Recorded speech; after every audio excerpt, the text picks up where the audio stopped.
So here's the deal, I'm taking over your inheritance. If you've got a problem with that, we can just get divorced and you can disappear. Your father always said it right, you can't do anything, that's why he's got you doing odd jobs at the subsidiary. Tough luck for you. Steve said this and mentioned about divorce. All right. Thinking I would be against the divorce, Steve looked somewhat taken aback when I agreed readily. No more business dealings. With that, I left the company. A male colleague chased after me with a pale face. However, I didn't look back and got into my car. Steve, you married me just for my dad's money, you truly are a greedy soul. I was foolish not to see through you, but you, who would disgrace our family and wait for a person to pass just for money, are even more foolish. I feel a bit sorry for you, but for someone who has lost their human heart, there is no room for sympathy. I will definitely send you to hell. I will never forgive you. My name is Jennifer Atwood, and I just celebrated my 42nd birthday last week. I met my husband Steve in the last year of my 30s and got married. I loved my job and always thought I'd be fine on my own, but fate led me to marry him. The one who introduced him to me was none other than my dad. My dad loved drinking, and after work, he would go out every night to drink. Drinking stylishly seemed to be his creed, and he would always head out dressed in chic outfits. He was particular about paying in cash rather than using cards. No matter how much he drank, he was never overwhelmed by alcohol, and he could drink until morning without it affecting him. Getting drunk is okay, but then you miss out on the true taste of the liquor. He would say and start talking about what makes alcohol taste good. For me, who can't drink, his stories sound like an alien language. Yet, he would always tell me, you should find yourself a husband who can drink. And the husband he caught for me was Steve. Steve used to come as a customer to the bar where my dad frequently went. He was a corporate employee in his late 30s like me, working in sales. By chance, they sat close to each other and hit it off as they talked. My dad treated Steve to some drinks, and after meeting a few times at the bar, they started talking about me. I once asked Steve what my dad had told him about me. He said he had a daughter who used to model. She even aimed to be an actress, so she missed her chance to marry. But she's good at cooking and sewing. She's charming like him, so he wants me to meet her. I actually thought I got fooled by him. I was told and so embarrassed, could feel my face burning. The modeling he referred to must have been when I modeled for a supermarket flyer as a child. And just because I was in the drama club during my student years, he made it sound like I had been aiming to become an actress. As for cooking and sewing, I'm just average, but being from a single-father home, I had to do it out of necessity. I didn't lie, I just exaggerated a bit. My father would say with a nonchalant expression whenever I complained. That's just how he always is. Easygoing and good-natured. Despite being an older man, he had many friends. Eventually, due to the unusually good relationship between my father and Steve, we ended up getting married. Steve was kind to both my dad and me. He was rich in conversation and knew how to win people over. My dad would say, he's just like I was when I was young, a cliché but true statement. As painful as it is to admit, that may have been why I developed a liking for Steve. Steve seemed happy to have become my dad's son-in-law. The fact that my dad was the president of a company was probably one of the attractions. But more than that, they strangely hit it off. As for me, I was like an extra to my dad. Still, thought marrying Steve, who was kind and inclusive, was the greatest happiness for me. Looking back now, I should have been more cautious about choosing a spouse. Who could have imagined that this marriage, brought about by my dad, would turn into such hellish suffering? I never expected that my dad, who always had a way of stirring things up, would influence my marriage as well. It was about a year after Steve and I got married that my dad fell ill and was hospitalized. He always loved his drink, and it seemed his liver, which he had taxed since his youth, was now screaming for mercy. Dr. Connor, who is my dad's primary care doctor, and I had advised him to stop drinking alcohol. As a result, he was sulking on his hospital bed. Alcohol is the medicine of life. What do I have to live for now? He would complain daily. However, once he was allowed to walk around the hospital, he quickly made many friends there with his usual affability, which was surprising.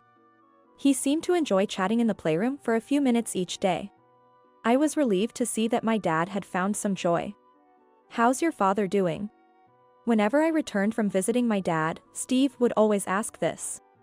Thinking Steve was also worried about him, I made it a point to describe my dad's condition in detail.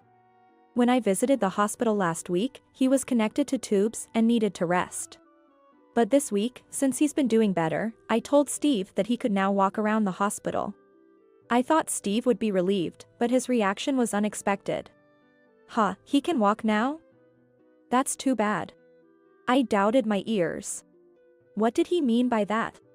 His comment could be taken as if he wasn't happy about my dad's recovery, so I asked, too bad?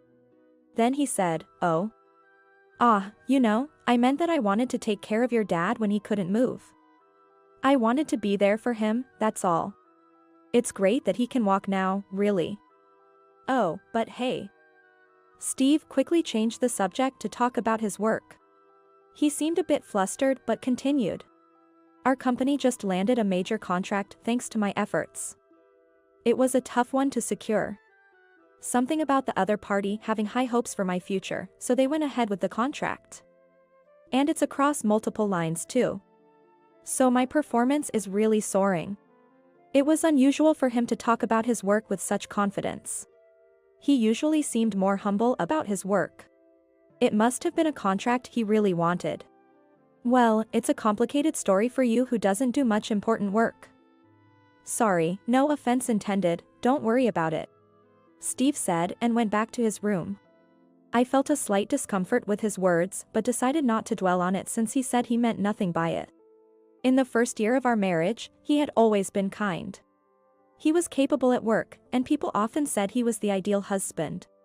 He never frowned even if I came home later than him. Before my dad was hospitalized, he would often visit my dad's house to keep him company. Now, he even helps clean the living room and bathroom at home. Steve said, I like cleaning. It's nicer for you when you come home to clean rooms and bathroom, right? In return, he asked me always to let him know when I would be finishing work. He needed to know so he could start cleaning at the right time. Typical of the conscientious Steve, I had to laugh a little. Such a kind Steve couldn't possibly find my father's recovery unfortunate. It must have been, as Steve said, that he wanted to be supportive. I convinced myself and started preparing for work the next day. A few days later, I received a call from the hospital. My father's condition had worsened. I left work and headed to the hospital where he was staying. In the hospital room, he was connected to several tubes, his eyes closed. I tried to take the fact that he was connected to tubes as a good sign and composed myself. Dr. Connor explained the situation, and I realized that I needed to be prepared for the near future. Should I contact my mother? When I was in high school, my parents got divorced. I heard that the reason for their divorce was that she could no longer keep up with his overly free-spirited nature. However, because he couldn't do anything on his own, I was taken in by him. Already being in high school, I decided on my own to stay with him, and I am grateful to him for funding my college education. That's why I was working hard at my job now, to repay him for his kindness. But he doesn't have much time left. I'm sure that if I were my mother, I would want to be contacted. I decided that I would send a message to her when I got home. First, I returned to the office to finish the work I had left undone, and then I went home. Although I hadn't come to terms with my feelings yet, thought that talking to my mother and Steve might help me settle down. Steve was in the living room.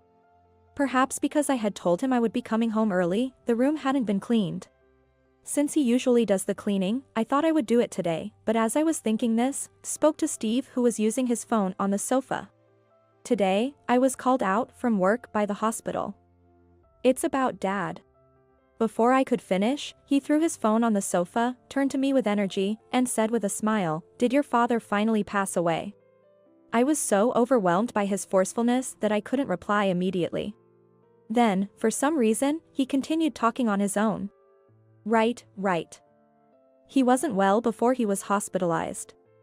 It must be tough for you, Jennifer, but don't worry, I'm here. Things like managing the company and finances are too difficult for you who lacks education and culture, right?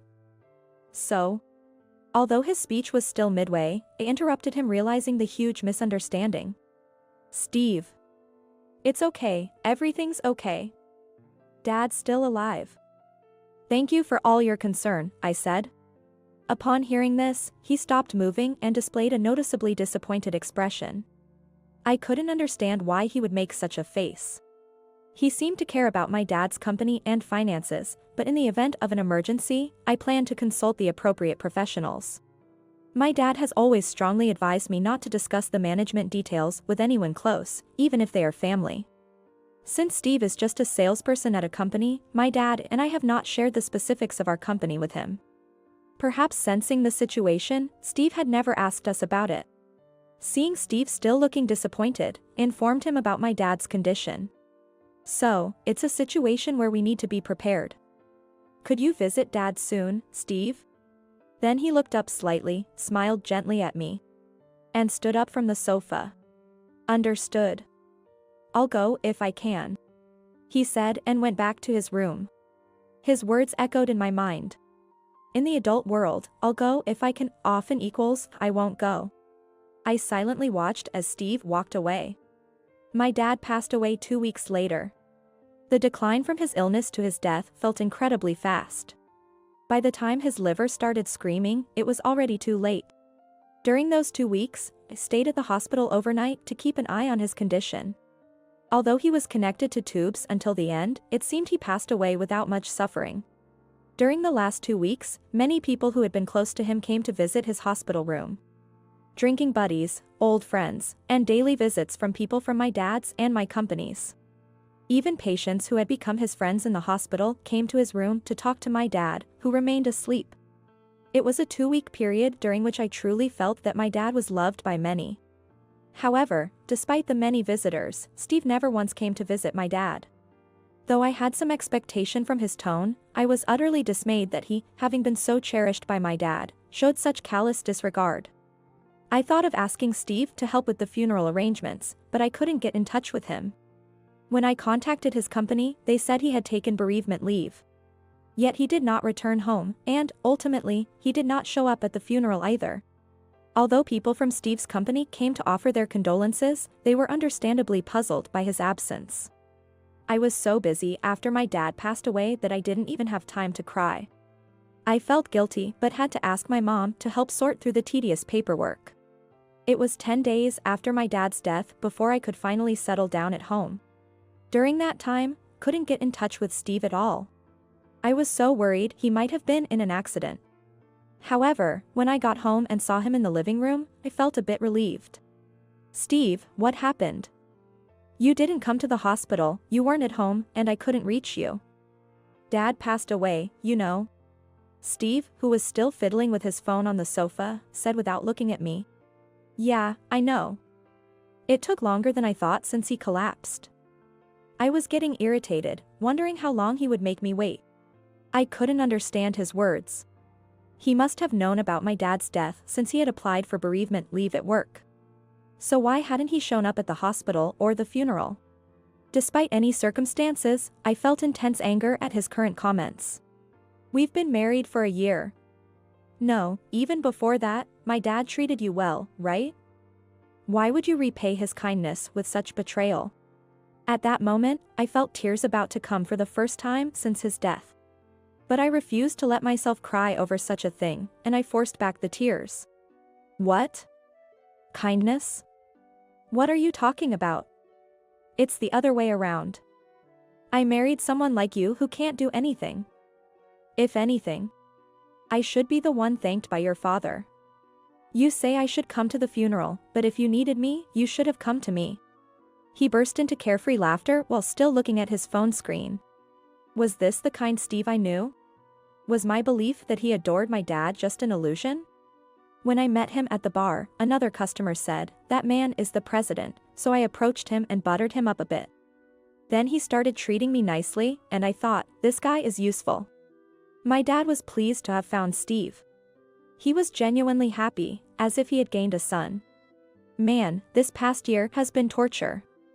I had to be nice to you and suck up to your father, right? I couldn't have kept my motivation if I wasn't expecting some inheritance to come my way eventually. But I didn't expect him to fall ill so soon, guess that was a stroke of luck. The kind Steve was indeed an illusion. I was so shocked that I couldn't move or speak. The tears I had been holding back flowed ceaselessly.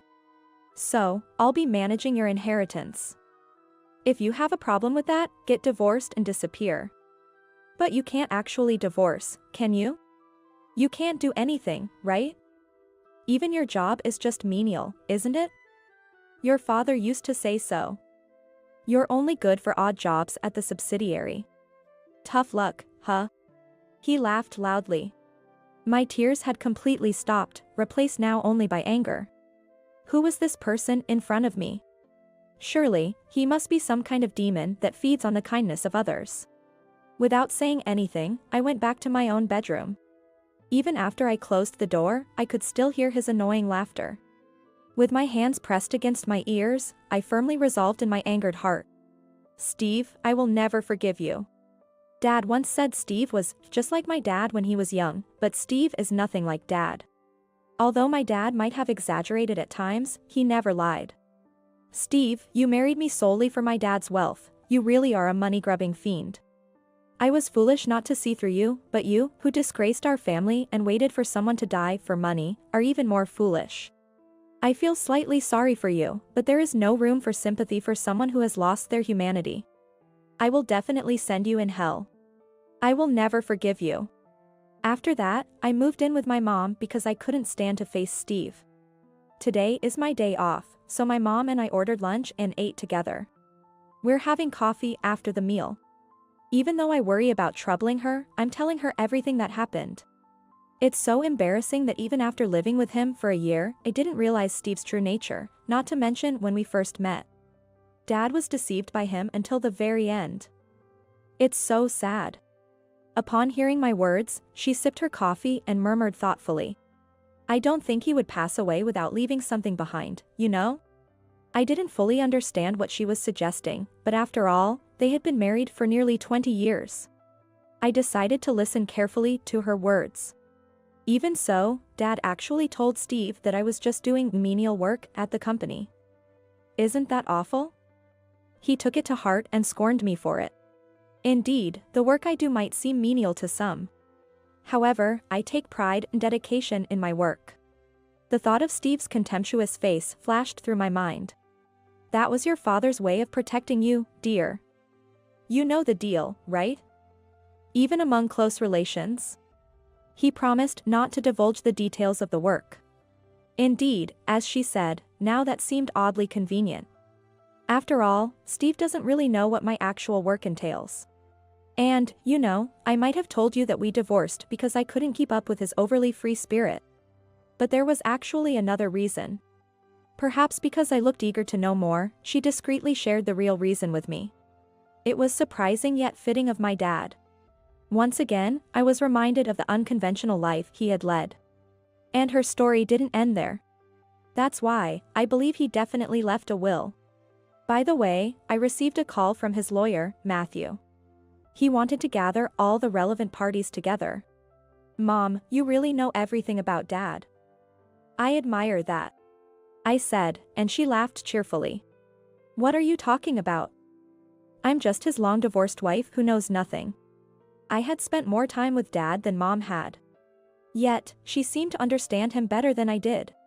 I was profoundly impressed by the depth of their relationship as a married couple. My brief, superficial marital relationship with Steve paled in comparison. With a wry smile, she gave me one more piece of advice. Jennifer, remember your father's actions well. He loves surprises, so he must have left something else behind. Encouraged by her words, I started to recall his behavior. He truly was carefree, loved his liquor, and enjoyed surprising people. When I graduated high school, he had secretly filmed me crying. He showed that video on my birthday in front of friends who had come over, much to my embarrassment. It was a terrible crying face. Now, it's a fond memory. Dad was always on the lookout to capture good footage on the sly. I had learned how to dodge his camera, but how long had he continued his covert filming? Suddenly, an idea struck me, and I decided to return home. I also needed to discuss the matter of the will with Steve. Mom, I'm going back home for a bit. Thanks. After thanking her, I rushed towards my house. Upon arriving, I found Steve in the living room. Seeing my face, he stood up in a fluster. Whoa. Why are you back all of a sudden? Don't come back. What a way to be greeted. Despite our faltering marriage, this was still my home. There's no reason for me to be unwelcome in my own house. What do you mean? I came because I have something to discuss today. As I moved to sit on the sofa, Steve seemed to hide something there and warned me, don't come over here. Preferring to keep my distance from him, I decided to speak from afar. What's this talk about? Just so you know, we're not getting divorced yet. Any inheritance that comes your way, I'll be managing it. I sighed, yet I began to discuss the matter regarding the inheritance that Steve was eagerly anticipating. I got a call from Matthew, the lawyer, asking for all relevant parties to gather. There might be a will. So, Steve, you should attend too. Listening to my words, his eyes lit up. Ah, that's great. The scent of money is getting stronger. Okay, I'll definitely participate and make sure to keep an eye on where the money goes. As expected, he was in high mood. In the meantime, I wandered around looking for something particular. It was modestly placed next to a potted plant by the window. After retrieving the item I was looking for, I decided to return to my mother's house, as I had no more business at my own home. Women's shoes were lined up at the entrance, just as when I had entered. The kind I would never wear, heels and pumps. Steve is always sloppy. I muttered to myself as I left the house. At the court, where Matthew had called us to gather, there were 5 of us. My uncle Samuel and his wife, my mother, myself, and Steve. Samuel had no children. I half expected some dramatic revelation like a secret child of my dad's to appear, but such twists are rare in real life. Today's meeting was indeed about his will. Dad had entrusted his will to his personal lawyer, Matthew. The contents of the will, once opened, were as follows. My dad's successor in the company would be Samuel, his cherished collections at home were left to me, his daughter. And the rest of the estate was to be inherited by Steve, who was currently my husband. The details were more complex, but that was the gist of my understanding. Steve, indiscreetly, gave a fist pump right in the courtroom. Haha. How about that, Jennifer? Looks like your dad really liked me. This is more than I expected. All that bootlicking paid off. Samuel, his wife, and my mother all looked appalled by his disgraceful behavior. I felt deeply embarrassed that this man was technically still my husband. At that moment, I felt a strong desire to get a divorce as soon as possible. Steve rapidly signed the prepared documents. I wondered if he really understood what he was signing. I'm not going to read all this fine print. As long as I get the inheritance, that's all that matters. The old man gets company, huh? You get the junk, and I get the assets. I can't stop laughing. Everyone else in the room asked Steve if he was truly okay with the inheritance as it was laid out. Matthew tried to explain the details of the inheritance, but Steve wouldn't listen properly. Eventually, he said, yeah, I get it. Don't worry, I'll take care of everything. By the way, I'm taking the $1,000 that was left in your dad's wallet. After signing the documents, Steve happily went off somewhere. Such a foolish man. Ignoring advice never leads to anything good. I visited my home the next day to confirm with him for the last time. Because I visited my home after the discussion of the will, Steve mistakenly thought I was after the inheritance he was to receive. He has already changed the door key. At first, he wouldn't let me in. I had to explain several times that wasn't the case before I could enter. Isn't it normal to think a daughter inheriting junk would come after my money? That kind of a normal only exists in fiction. What I inherited was not junk, but his prized collection. He had cherished it during his lifetime, and I intended to honor his legacy. What are you doing here then? If you're not after the money, I'd like you to leave. I have people coming over. His demeanor was more intimidating than I could have ever imagined from him before. I was impressed he had managed to hide this side of himself for so long. I'll leave soon. I just wanted to check something. I wanted to confirm that he truly understood what he was inheriting. And also, about our future. Of course I'm going to inherit, I'm not changing my mind about that. Stop talking about it. Oh, and since I'm getting money, I don't need you anymore. So, let's get divorced. With that, Steve mentioned about divorce. All right. He seemed to think I would be reluctant to divorce, so when I readily agreed, his face fell flat in surprise. Yet, it seemed he couldn't resist throwing one more barb my way. Just try to scrape by doing menial work or whatever else on your own. It's pathetic, really, how your own father left you nothing. As Steve laughed mockingly, I decided to question him. Steve, you mentioned before that you closed a big deal, saying that they had high expectations for your future. Are you keeping up with the clients properly? I hope you're not just finishing contracts and forgetting about them. Surprised by such a question from me, Steve looked at me with a hint of incredulity. But he quickly twisted his mouth into a sneer and said disdainfully, "Oh, what an unusual question from someone who can't do anything. Has your father's death suddenly sparked an interest in business?" I was used to his disdain by now. However, his next answer would determine my next move. You know nothing, so I'll tell you, winning contracts is all about grabbing them first. Coordination with clients? Why should I bother with that? It's just annoying. What if I communicate too much and the deal falls through? Just as I thought, Steve wasn't conducting business properly. He always talked as if he was actively working at the forefront. Probably, he only acted the part during contract negotiations. Steve had deceived us for a year, this was just another day's work for him. I see. And do you know the name of the company president? Steve seemed irritated by another question. What's with you all of a sudden? The president's name? I don't know it. Knowing it won't win contracts. True, perhaps, but what company would want to deal with a salesman who doesn't even know the president's name? I gave Steve name card of my lawyer. From now, we can proceed with divorce through our lawyer. Bye, then. Steve looked puzzled. Don't ever come back. Well, eventually, it's Steve who will have to leave this house, but until that day, I'll leave him be.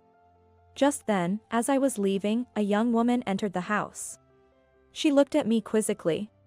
I sent her a serene smile, conveying that she shouldn't worry, we would be strangers in just a few minutes. I got into the car waiting on the street. First, to my lawyer please, I said to my driver, signaling there was still work to be done. After witnessing his behavior earlier, I had made up my mind. Steve, if you underestimate the world, or your job, you're going to learn a painful lesson. After I talked to my lawyer, I headed to the business district and had the car stop in front of a building. This was where Steve worked. I had visited several times, always appreciating the modern vibe of the entrance. When a male employee spotted me walking through the entrance, he hurried over, surprised. Ms. Atwood. I was actually planning to visit your company soon. What brings you here today? Are you alone? He was involved in that notable contract. Saving myself the hassle, I simply told him. No more business dealings. With that, I left the company. He followed me out, his face pale with shock. I didn't look back as I got into the car. I would send the details later, but any complaints or grievances should be directed to Steve. I hurried to my mother's house to prepare for the next steps. The barrage of furious calls from Steve started on the Monday after the weekend. Mondays are often filled with meetings, so I couldn't answer the phone. Actually, I have no intention of answering, whether I'm in meetings or not. Come over if you need something, Steve once said, didn't he? I waited for Steve in the president's office for our final confrontation. He's likely been instructed by his boss to come here, unaware that I would be present. Since it was a significant moment, invited my mother, who had supported me through everything, to have a ringside seat. Soon, there was a knock on the door. Ms. Atwood, I've brought Steve. Announced by my secretary, Catherine, as Steve walked in. Ah, excuse me. He muttered, his voice lacking any businesslike vigor. And clearly reluctant. The issue of no more business dealings must have gotten him a serious scolding from his boss. He likely thought he was being summoned to apologize. Steve, long time no see. You look down. Are you eating well? My greeting probably caught him off guard, his eyes widening in shock. Jennifer? Why are you here? Because this is my office, my workplace. You weren't told in detail due to a promise with my dad. I'm the president of this company. Surprised? He shook his head vigorously, as if refusing to believe the reality in front of him. But the president was supposed to be your father. You were just doing menial work at a subsidiary. What's going on? Seeing his confusion, explained. My dad ran the older, family-inherited company. Recently, we founded this new company together. Dad was too busy with the old company, so he left this one to me. With our brainstorms, we built this company together, and it turned out to be a huge success. Now, this company employs over 9,000 people, all of whom are like family to me. You had a chance to know I was the president. Your company signed a contract with us, and you were in charge, weren't you? It's unheard of for someone in charge not to know the president's name, and not to communicate after signing the contract? That's just unacceptable. Please, have a long talk with the rest of the company about this. This wasn't just a comment as his ex-wife, but as a professional thoroughly disillusioned by Steve's attitude. Steve gritted his teeth in frustration, looking down. Then, looking up, he scoffed, "Big company or not, I'm disappointed the president is such a useless old lady. I refuse to contract with you." As if Steve had the authority to decide that on his own. Truly, he underestimated his job. As he tried to leave, my assistant stationed at the door pushed him back into the room. "Steve, we're not done talking. It seems you've been unfaithful throughout our marriage, haven't you?" My words made him flinch, but he quickly tried to regain his composure. "That woman you saw me with the other day? I met her after we separated. Our marital relationship was already broken, so you have no complaints. Right?" Since Steve seemed to not listen. "During our marriage, you had an affair, didn't you?" I said it slowly this time. He didn't seem to like the way I said it and shouted back, his face turning red. "I did not." You can't just make baseless accusations. It's curious how guilty people always demand proof. So, I decided to provide some. In the collection I inherited from my dad was his diary. I took the liberty of reading it. He meticulously documented this past year. Steve supposedly went out for drinks but ended up at a hotel with a young woman. He thought he'd shaken me off, but never underestimate me. I wonder if I should tell Jennifer. There are things only a married couple can understand. Let's wait and see. I planned to visit Jennifer's house, but saw Steve walking with an unknown woman. Jennifer's working overtime again. Hang in there, Jennifer. As I read excerpts from my dad's diary, Steve clicked his tongue audibly. That's just your father's perspective. It's hardly conclusive proof, is it? Steve remained defiant, refusing to acknowledge the gravity of his actions. If you're really eager for evidence, I'll lay it all out for you.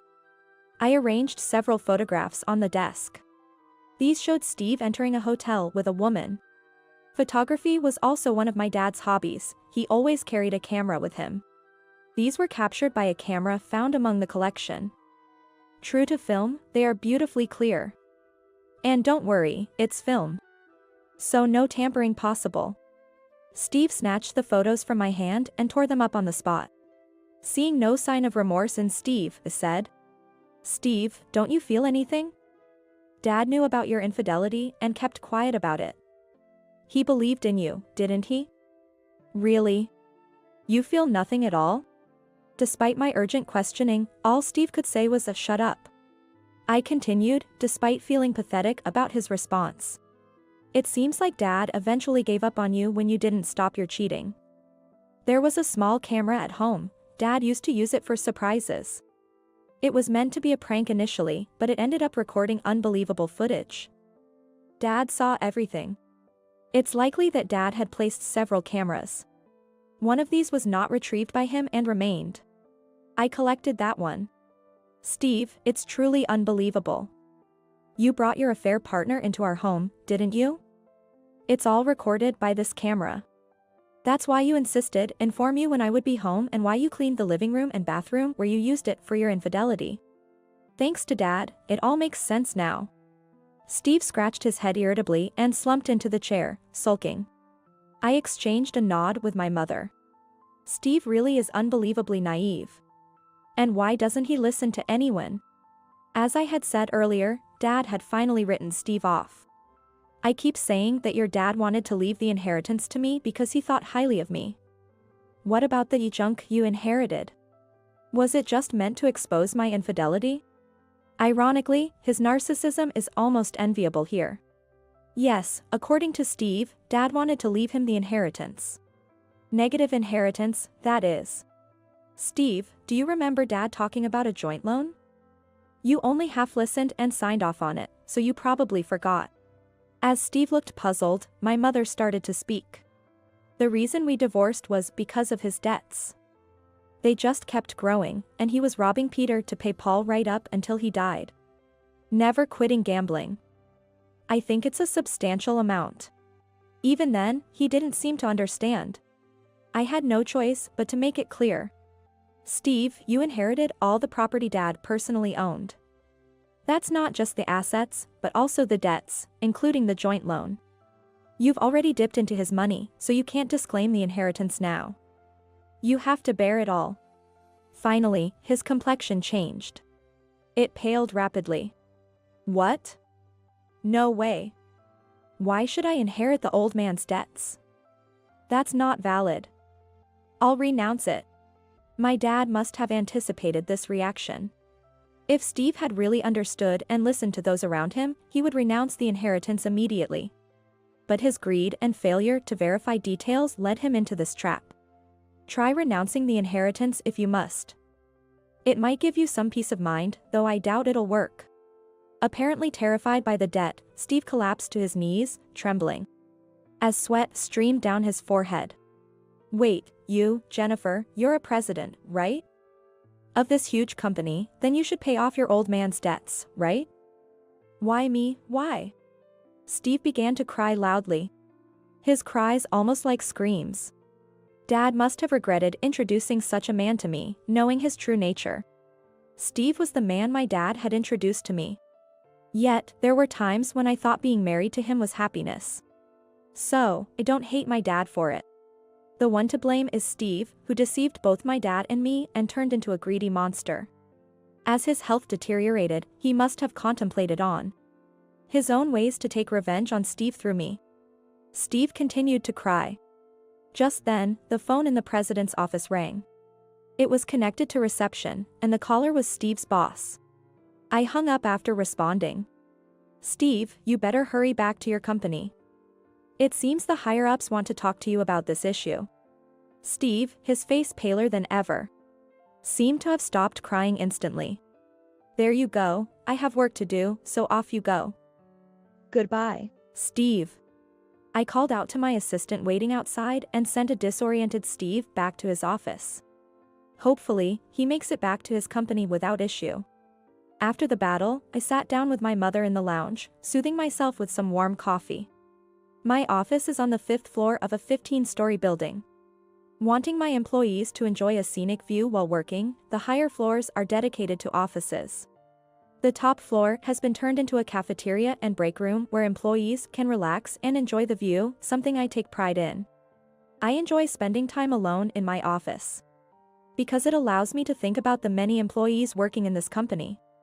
Once a week, go through a company newsletter featuring photos of all employees, making an effort to remember each person's face and name. I truly cherish these moments. I received a profound apology from Steve's parents. They were genuinely nice people. It's a pity we couldn't become a real family. The debt Steve was so afraid of turned out not to be as substantial as feared, once offset against the cash Dad had on hand. Dad, who had a preference for paying in cash, apparently kept savings stashed around the house. Steve ended up shouldering a significant debt. Ultimately, the inheritance left to him was negative, but manageable if Steve worked hard enough.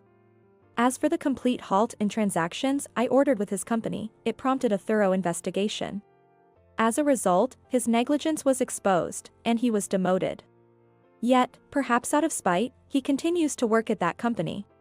It might also be his way of trying to prove something to me and my dad. Occasionally, I receive messages from Steve. Lengthy texts boasting about how hard he's struggling against adversity. I never reply, of course. As a professional, striving to meet the bare minimum is expected.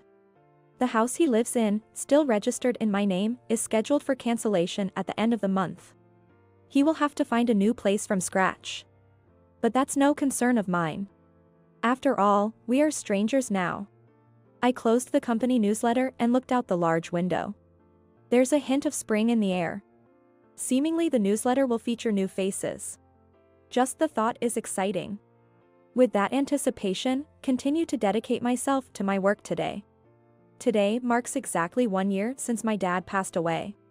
Many visitors gathered at the house where my dad lived. His drinking buddies, old friends, and many from my dad's and my company came to visit. Even the friends he made during his hospital stay, who had since been discharged, came to show their healthy and spirited selves. Truly, he was loved by everyone. Somehow, it even seems like the dad in the photos is smiling. Just a little bit, right? I lightly clinked my glass against the one filled with white wine I had placed in front of my dad's photo. The clear, bell-like sound seemed like my dad's laughter.